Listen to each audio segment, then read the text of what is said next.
Saya datang ke sini dengan tujuan untuk sharing dengan kakak mengenai penurunan motivasi belajar saya, Pak. Jadi selama ini saya sadar kan kalau motivasi belajar saya itu sangat seru. Tapi dalam diri saya ada niat untuk belajar. Tapi di dalam niat itu juga kakak ada terhalang dengan adanya HP untuk yang mengganggu saya untuk tidak bisa baca.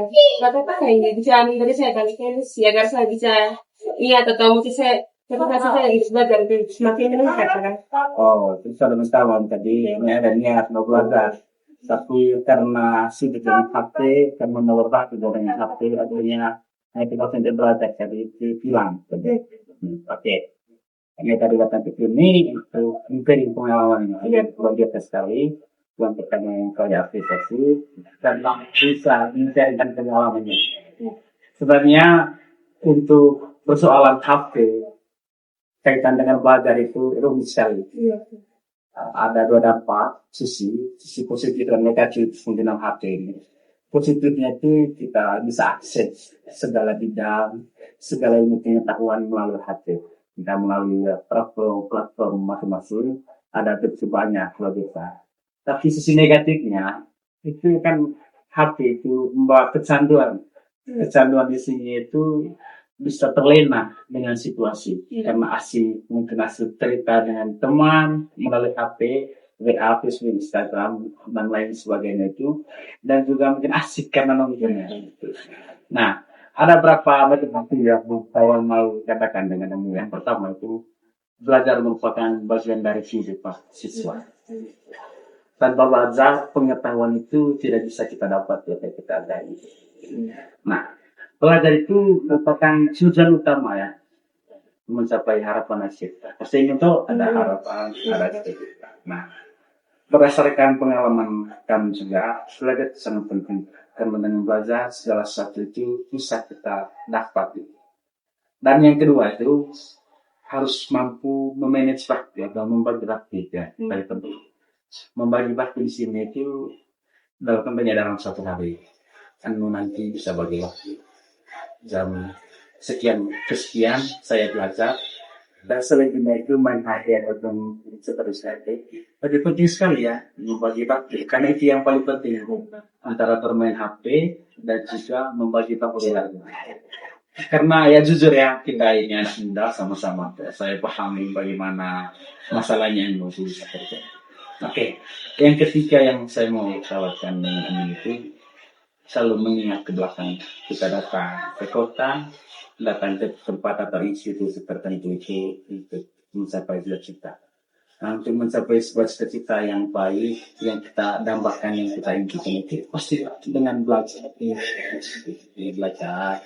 Setidaknya harus itu tadi kembali ke poin kedua tadi itu mengenai waktu supaya melalui mengenai waktu ini kita masuk. Mungkin ada hal lain lagi selain HP ini sehingga konsentrasi belajar ini menurun atau kurang. Ya, hanya saya itu sulit untuk konsentrasi dengan waktu belajarnya itu. Sulit ya, karena HP ini. Iya. Ketika main HP kakak, saya punya emang sudah ada niat membelajar kakak, tapi macam gini ada tergerak untuk buka HP. Oh, iya. Karena itu tadi, karena HP kan menawarkan hal-hal yang luar biasa saja yang kita tidak temui di dunia teman kita, di dunia sekitar kita. Karena HP juga menawarkan hal-hal yang instan.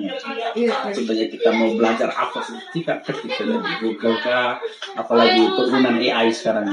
Nah, itu tadi kembali ke sisi negatif dan positif. Ada hal menguntungkan dan ada hal yang merugikan. Tapi saya mengharapkan ini bisa merubah ya. Merubah diri di sini artinya mampu menulis waktu dengan baik, harus tahu tujuan hidup itu untuk mencapai harapan dan cita-cita. Apalagi nanti kalau kuliah ya itu. Nah, kan kuliah ini butuh sekali yang namanya pengetahuan yang lebih banyak, yang lebih luas lagi. Tidak ada di population nanti merasa kesini. Nah, kalau kita tanpa persiapan yang baik, yang matang, yang benar di kuliah itu kita ada kesulitan. Dan banyak sekali tantangan-tantangan tentang hal belajar. Apalagi kan kuliah nanti ya diberi kebebasan biasanya, tidak dituntut sebebas-bebasnya saja. Gitu. Nah, kalau kita tidak mampu untuk menginvestasi waktu, mengatur waktu dengan baik, kita akan kesusahan. Nah, tidak sekarang supaya harapan masih kita tercapai semua melalui belajar, melalui dan kerja rajin. Kalau dilihat dari persoalan ini tadi, sebenarnya persoalan ini itu bukan hanya secara kepribadian saja, tapi masalah anak muda. Ya, bukan hanya satu orang saja, ini mewakili anak muda. Nah, mewakili anak muda semua, banyak juga teman-teman yang terlibat dengan HP sehingga lupa dengan segala tugas utama dan keutamaan belajar. Itu semua yang diharapkan. Ya. Bukan hal yang diharapkan oleh orang tua, bukan yang diharapkan oleh guru, tapi itu kan hal yang tidak baik, tidak perlu dipertahankan. Harus menangis waktu, harus belajar supaya harapan itu bisa tercapai. Mungkin ada hal yang lagi. Oh, berarti selama belajar ini, kalau ada HP berarti lepas dari tidak lepas belajar bisa di sisi, sedangkan HP yang lebih mengutamakannya. Ada waktunya belajar tapi lebih ke banyak main HP. Oh, berarti lebih banyak main HP-nya ketimbang belajar. Oh, berarti ya sebenarnya ini persoalan yang universal yang semua orang rasakan. Bukan hanya mahasiswa, bukan hanya siswa, bahkan dari siswa SD lupa waktu itu belajar itu kan karena HP.